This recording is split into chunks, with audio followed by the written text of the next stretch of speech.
There was a time when America's word was final. When Washington spoke, everyone listened. But that time is over. India, the world's biggest democracy and rising power, just showed the world how it's done.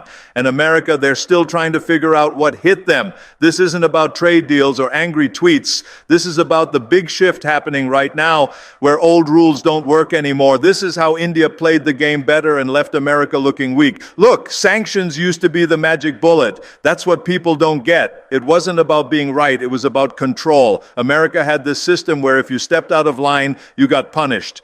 Trade with someone we don't like, boom, sanctions. Buy oil from the wrong guy, economic pressure. Go against our wishes, financial pain. For decades, it worked perfectly because America controlled everything.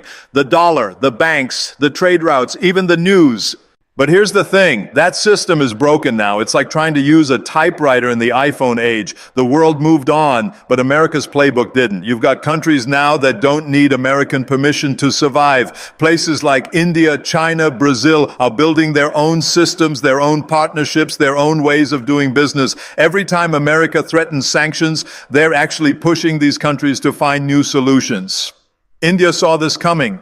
When Washington told India to stop buying Russian oil, India didn't argue. They didn't give speeches. They just said no. Not rudely, not dramatically, just clearly. This helps our people, so we're doing it. That wasn't rebellion. That was smart leadership.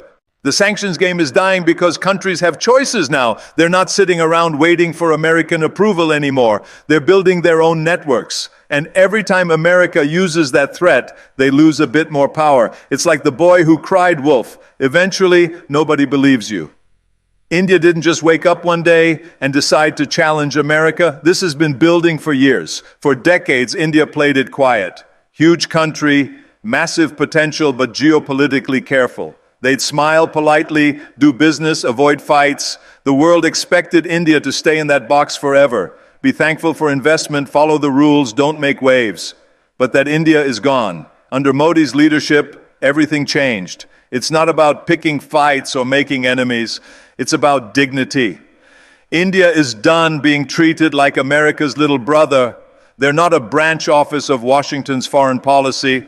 They're a major power with their own needs, their own plans, their own future to build. You see it everywhere now. India signs military deals with America, then makes energy deals with Russia. They join Western groups, then sit at tables with China. They work with American tech companies while building their own tech at home. They're not picking sides. They're picking what works for India every single time.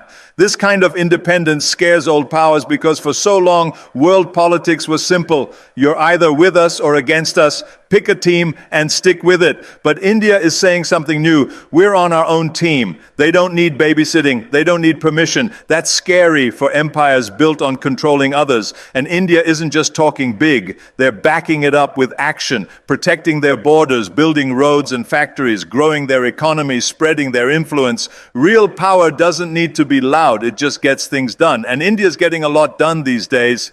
When India refused to stop buying Russian oil, it wasn't just about energy. It showed something much bigger. American influence is cracking. Trump's reaction proves it. Trump works on one simple idea. Power means respect. You threaten, people back down. You pressure, people give in. You show strength, the world falls in line. That's the old way, and it worked for generations.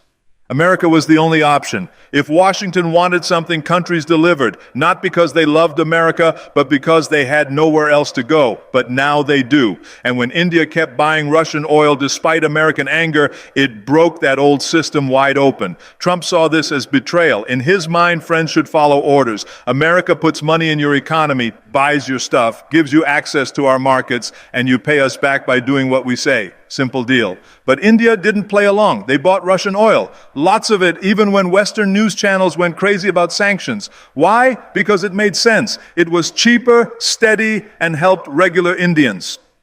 So Trump hit back with tariffs. 25% increases, trade blocks, financial threats. Classic American move, do what we say or get hurt. But here's the problem. It didn't work. India didn't panic or give up. They held their ground. And that's why Trump's really mad. Not because India said no, but because American threats don't scare big countries anymore. This is the new world. The weapons that gave America total control are getting weaker. Tariffs, sanctions, military shows, money pressure, these tools are losing their bite, especially against countries like India that are strong economically, confident politically, and no longer need American approval to survive. Trump's anger shows a bigger truth. The one superpower world is dead. The days of one country telling everyone else what to do are over, and leaders who still think in us versus them terms can't handle what's coming next. Energy runs everything. That's the real bottom line. You don't power a country on good intentions or nice speeches. You power it on fuel. India gets this better than most people in Washington. India's energy deals with Russia aren't some anti-American move. It's smart business based on what India needs. You've got 1.4 billion people in India, one of the fastest growing economies anywhere. Huge energy needs for factories, roads, power, everything. If you want to help millions of people live better lives, you need energy that's cheap, reliable, and secure. Russia, blocked from Western markets, was offering exactly that. Big discounts, sometimes 30% below normal prices. While Europe was struggling to find expensive energy, dealing with shortages and high prices, India locked in cheap oil deals, quietly, smoothly, no fuss. That's not choosing Russia over America. That's choosing Indian people first, which is what any government should do. But Washington saw it differently. They wanted everyone to boycott Russia completely, expecting countries to hurt their own people for American foreign policy goals. India said no. They paid in rupees and rubles, skipped the dollar system, and dealt directly with Moscow. That's innovation. That's independence. And that's a threat to American control. Because if India can buy Russian oil outside the American system and make it work, others can too. And that's the real danger for Washington. It's not about the oil, it's about the example. What India built is a new model, one where smart economics beats political pressure, one where countries put their own people first instead of following someone else's rules. The biggest mistake Washington made wasn't about oil or tariffs or Russia. It was about assumptions. They assumed India would obey, that pressure would work, that India would act like a junior partner in a system run by the West. That assumption, that old-fashioned 20th century thinking, is falling apart in real time. For decades, American foreign policy was built on influence. Soft power, hard power, economic power. Washington got so used to setting the rules that they forgot to check if anyone still wanted to play the game. They thought countries like India would always need their approval, that they'd trade freedom for access, loyalty for investment, obedience for inclusion. But India isn't interested in being managed anymore. This isn't the 1990s. India isn't struggling to find its place. It has one. It earned it. Fifth largest economy in the world, soon to be third. Biggest democracy, nuclear power, space power, tech power. They don't need a seat at someone else's table. They're building their own. And Washington didn't see it coming. They thought tariff threats would scare India away from Russian energy deals. They thought sanctions, pressure, and media attacks would force compliance. But all that did was show how little America understands the new India. India didn't panic. They didn't lash out. They didn't even get emotional. They just kept going, quietly, confidently, precisely. Because this isn't about confrontation, it's about conviction. India's leaders made it clear, national interest comes first. Always. And that means deciding who to trade with, who to work with, and how to handle world politics without asking anyone's permission. And here's where the mistake gets even bigger. Washington assumed their influence would last forever, that economic control was permanent. But in a world with multiple power centers, no single country has that kind of leverage. Trade can shift. Partnerships can change. Technology can spread power faster than any government can control it. And India gets that. They're playing the long game. This isn't about emotions or reactions. It's about evolution. When America responds with threats and punishment instead of respect and dialogue, it shows their weakness. It proves they still see power as a pyramid with them on top giving orders. But India doesn't work like that. They don't need to knock America down. They just need to stand up for themselves. And that's exactly what they're doing. India doesn't want to rule the world. That's what makes them different. They just want to be left alone to run themselves, to build, to grow, to innovate on their own terms. And that's a revolutionary idea in a system built on influence, interference, and control. The real proof of power isn't how loud you are, it's how much weight your silence carries. And India's silence lately has been deafening. They don't respond to every criticism, they don't explain every move, they just act and let the results speak. And the results are speaking loud and clear. India is landing spacecraft on the moon. They're building the world's biggest digital system. They're sending out vaccines, software, satellites, and solar panels. They're feeding 1 billion people and educating hundreds of millions. This isn't potential anymore, it's performance. So when people say India is rising, they're already behind. India isn't on the runway, they're already flying. For a long time, the world ran on one big lie, that one country, one money system, one way of thinking could control the entire planet. That lie is dead. We're not moving toward a world with multiple power centers. We're already there. America isn't collapsing. Let's be clear about that. But their monopoly on world influence, that's gone forever. And the sooner world leaders accept this reality, the better prepared they'll be for what comes next. Because what we're seeing right now is a complete rebalancing of world power, not based on ideology, not based on military alliances, but based on ability, sovereignty, and real value. And India isn't just part of that shift. They're leading it. You've got America, still strong, still innovative, but more divided than ever. You've got China, fast and state-controlled, but increasingly distrusted. Then you have India, the world's biggest democracy, young, loud, flexible, and not tied to anyone.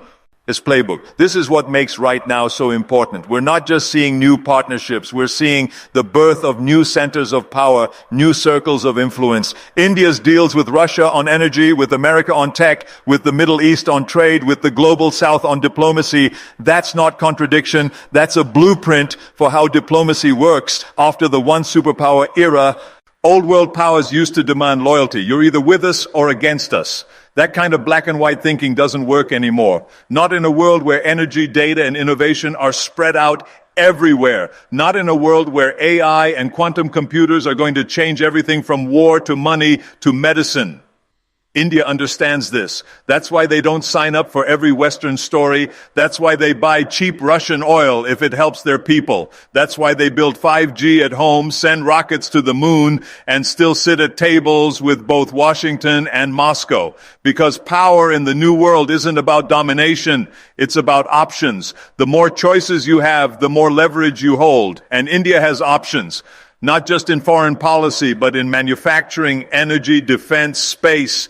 They can turn, they can partner, and most importantly, they can say no, which in diplomacy is the ultimate form of strength. The West still sees the world through Cold War glasses, enemies, allies, threats, punishment, but India is looking 20 years ahead, toward self-reliance, toward strategic flexibility, toward digital sovereignty.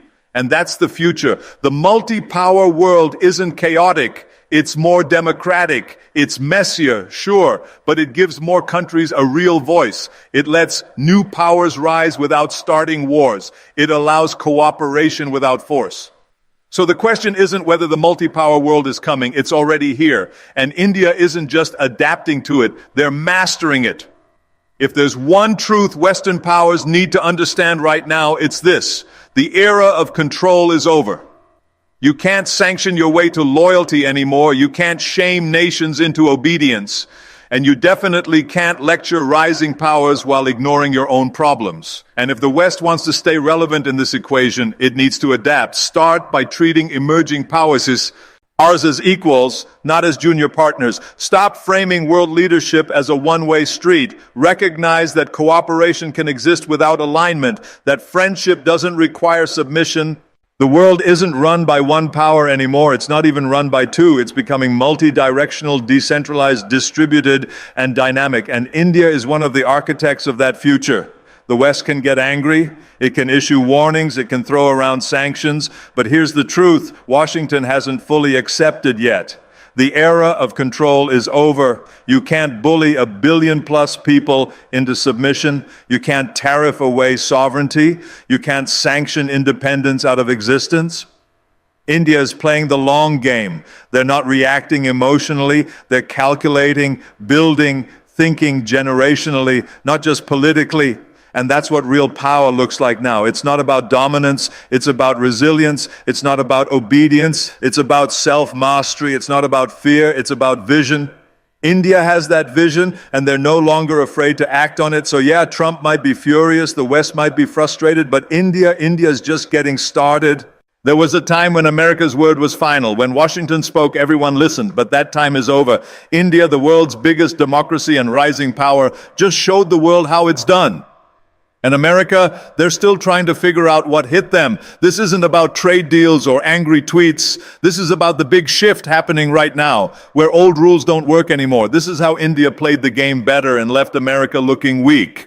Look, sanctions used to be the magic bullet. That's what people don't get. It wasn't about being right. It was about control. America had this system where if you stepped out of line, you got punished. Trade with someone we don't like, boom, sanctions. Buy oil from the wrong guy. Economic pressure, go against our wishes, financial pain. For decades, it worked perfectly because America controlled everything. The dollar, the banks, the trade routes, even the news. But here's the thing, that system is broken now. It's like trying to use a typewriter in the iPhone age. The world moved on, but America's playbook didn't. You've got countries now that don't need American permission to survive. Places like India, China, Brazil are building their own systems, their own partnerships, their own ways of doing business. Every time America threatens sanctions, they're actually pushing these countries to find new solutions. India saw this coming. When Washington told India to stop buying Russian oil, India didn't argue. They didn't give speeches. They just said no. Not rudely, not dramatically, just clearly. This helps our people, so we're doing it. That wasn't rebellion. That was smart leadership.